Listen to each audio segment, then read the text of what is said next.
Het belangrijkste nieuws van Curaçao in het Nederlands. Extra Journaal. Vers van de pers.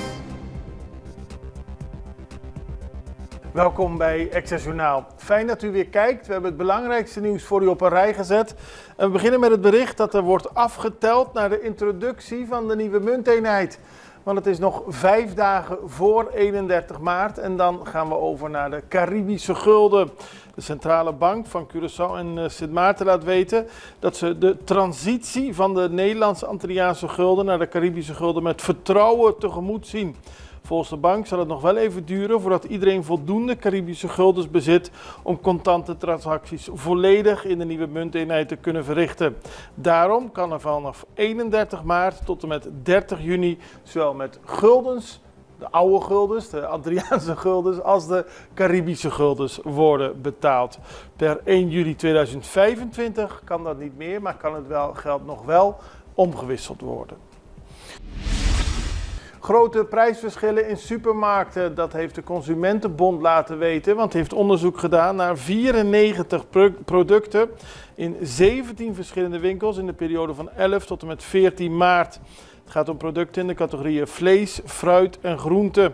Volgens de organisatie bestaan er grote prijsverschillen tussen bepaalde producten. Zo kost een kilo rabo di bacca, ossenstaart, 32 gulden bij Carrefour, terwijl dezelfde hoeveelheid 13 gulden kost bij Mangusa Rio Canario en Mangusa Hyper. Kwaliteitsverschillen zijn niet in het onderzoek meegenomen. En ook zijn er bij gevogelte, ik moet het goed zeggen, grote prijsverschillen. De meest goedkope supermarkten zijn Mangusa Hyper en Mangusa Rio Canario, gevolgd door Esperamos en Centrum Piscadera en Centrum Mahai. Opnieuw ongeluk op de Caracas Bayweg. Dat gebeurde gisteren. Rond het middaguur vond er een ongeval plaats waarbij een vrouw op de kruising met de Kaya Kokade de controle over haar Toyota fiets verloor en tegen een muur botste. Omstanders die het incident zagen schakelden direct de politie in omdat de Europese Nederlandse vrouw geen tekenen van leven meer vertoonde. De politie en een ambulance kwamen snel, ze onderzochten de vrouw en constateerden dat ze onwel was geworden na de klap en dringend medische zorg nodig heeft. Ze is met spoed naar het ziekenhuis vervoerd voor verdere behandeling. Aruba krijgt regering. Dat is nu duidelijk, nu de formateurs klaar zijn met de formatiepoging, met de formatieronde, sorry, dat moet ik het noemen. En ze hebben een regeerakkoord van zo'n 100 pagina's aan de gouverneur overhandigd. En daarmee is er een regering van de AVP en Futuro, naar aanleiding van de parlementsverkiezingen van 6 december vorig jaar. Er is al een ministersploeg bekendgemaakt, hoewel nog 1 kandidaat, Mike de Mesa, daar is de screeningsprocedure nog niet afgerond. Maar de minister-president wordt Mike Eeman en daarnaast wordt Arthur Douwers de minister voor Justitie, Melvin Wyatt Ras voor Volksgezondheid, Wendrik Cecilia, de coming man van de AVP, die wordt minister voor Toerisme en ook wordt Arthur Douwers waarnemend minister voor Infrastructuur, Energie en Telecommunicatie in afwachting van Mike de Mesa. Dat zijn de ministers voor de partij AVP. Voor Futuro zijn voorgedragen Gerlin Kroes als minister van Koninkrijksrelaties, Onderwijs, Jeugd, Innovatie en Sport. Zij wordt ook vicepremier en Geoffrey Wever voor Financiën en Economische Zaken. En het is de bedoeling dat ze vrijdag worden beëdigd. Bouwvakker valt van steiger. Hier op Curaçao vond een ongeluk plaats bij een bouwplaats in Santa Rosa, dicht bij de McDonald's. Daar viel een man naar beneden en de politie moest eraan komen om de man daadwerkelijk te bevrijden, want hij lag onderaan de stellages en hij had ook een hoofdwond. Uiteindelijk moest de brandweer worden opgeroepen om de man daadwerkelijk te bevrijden en hij is daarna naar het ziekenhuis gebracht.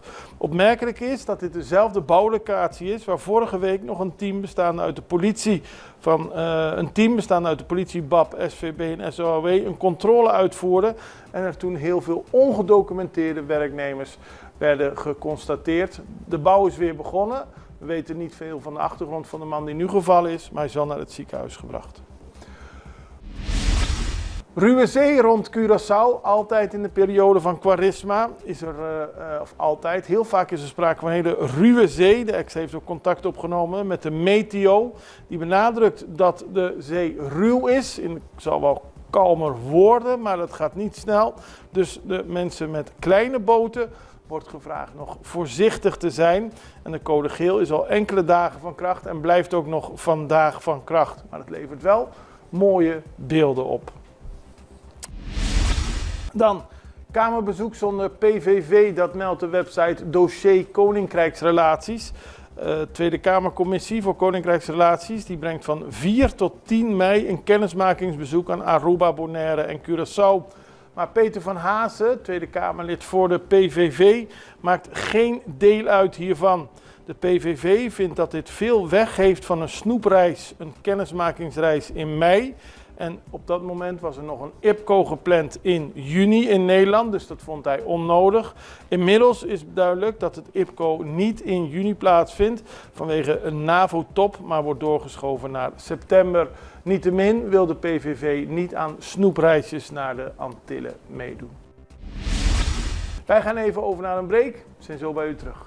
Extra in Nederland. Van Amsterdam tot Arnhem, van Groningen tot Maastricht. Extra is erbij. Volg Extra Digitaal en blijf op de hoogte van de belangrijkste ontwikkelingen in Nederland. Extra Digitaal is te zien op verschillende platforms en kanalen zoals WhatsApp, YouTube, Facebook, Instagram en ook TikTok. Wilt u ons op de hoogte brengen van een evenement of iets doorgeven? Neem contact op via WhatsApp, e-mail, Facebook of bel gewoon 06 1364 2945. Volg of abonneer je op Extra Digitaal. Klik aan en volg ons.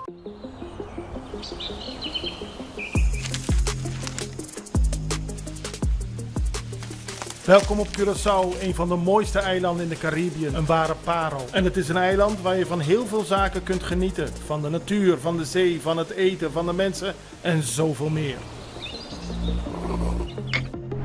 Curaçao is een eiland waar heel veel gebeurt op het gebied van politiek, cultuur, sport en zoveel meer. En Extra Journaal brengt het belangrijkste nieuws van Curaçao. Maar we hebben ook aandacht voor al het nieuws op Bonaire en Aruba en op de bovenwinden, Saba, Sint Maarten en Sint Eustatius.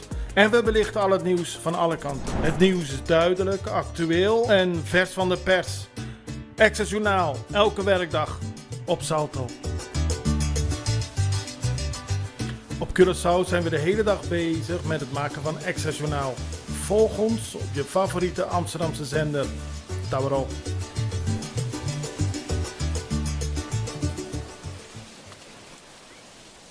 Op Sint Maarten heeft de regering van Luc Merselina in het regeerprogramma aangegeven te willen werken aan het installeren van wetten die de verbouwing en ook de distributie van cannabis mogelijk moet maken. Dan gaat het niet alleen over medische cannabis, maar ook voor recreatief gebruik. Het eiland wil de regels daarvoor opstellen en dan kijken wat er mogelijk is om cannabis onder bepaalde voorwaarden te verbouwen op het eiland. Wordt dus nog vervolgd. En het Korps Politie van Caribisch Nederland die heeft bodycams geïntroduceerd voor meer veiligheid en transparantie. Vanaf 4 april van dit jaar wordt door de politie op Bonaire, Sint Eustatius en Saba gebruik gemaakt van bodycams. En daarmee willen ze de burgers en de agenten meer beschermen. Het gaat om kleine camera's die zichtbaar op het uniform van politieagenten wordt gedragen. En die worden ingezet bij controles, acties, interventies en andere werkzaamheden. En de politie benadrukt dat de beelden veilig worden opgeslagen en uitsluitend gebruikt voor opsporing en klantenafhandeling. En dan gaan we nog naar internationaal nieuws.